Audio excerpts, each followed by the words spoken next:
ఈ నెలాఖరులో లేదా జూన్ మొదటి వారంలో మంత్రివర్గ విస్తరణ ఉండే అవకాశం ఉందన్నారు పీసీసీ అధ్యక్షుడు మహేష్ కుమార్ గౌడ్. వివిధ సమీకరణాల వల్లే మంత్రివర్గ విస్తరణలో కొంత ఆలస్యం అవుతోందన్నారు.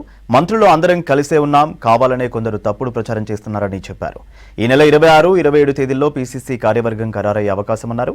సీఎం మార్పు ప్రతిపక్షాల తప్పుడు ప్రచారం చేస్తున్నారన్నారు.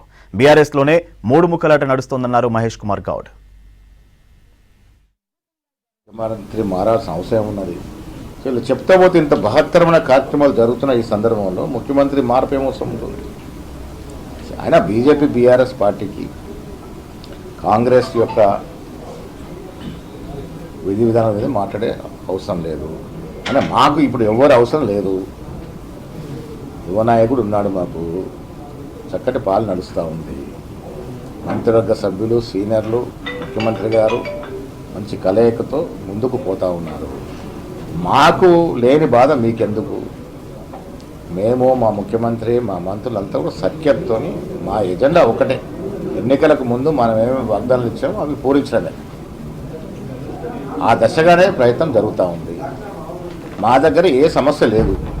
మరి వారెందుకు సమస్య ఉంచుకుంటూ తెలియదు. ఆమె పోయిన బీఆర్ఎస్ టైంలో మంత్రులు తీసుకున్నటువంటి కమిషన్లు మాట్లాడితే ముందు వెనక తోకలు కట్ చేసి దాన్ని ఎడిటింగ్ చేసి దాన్ని కేసు చేస్తున్నట్టు.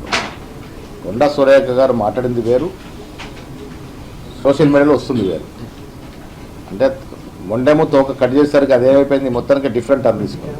అందుకే ఇప్పుడు సోషల్ మీడియా వాళ్ళు ఎవరైతే దీన్ని పెట్టినారో వాళ్ళ మీద సైబర్ క్రైమ్ డిపార్ట్మెంట్లో ఆమె కేసు చేయడం జరుగుతుంది. ఈ రాష్ట్రంలో బీఆర్ఎస్ పని అయిపోయింది. చాలా సందర్భం చెప్పాను. ఇప్పుడు ఉనికి కోసం అయితే తాపత్రయపడుతుంది తప్ప బీఆర్ఎస్ని ఇంకా ప్రజలు ఆదరిస్తారని నేను అనుకోవట్లేదు. అక్కడ మూడు ముక్కలాట నడుస్తూ ఉంది. కవితకి కేసీఆర్కి, కవితకి కేటీఆర్కి, కేటీఆర్కి హరీష్ రావుకి అసలు ఏమాత్రం సొగసకుండా ఇబ్బడి ముబ్బడిగా అక్కడ ఇబ్బందులు పడుతూ ఉన్నారు. ఇవన్నీ తెలుసుకొని కేసీఆర్ గారు ఫామ్ హౌస్కే పరిమితం అయిపోయినారు.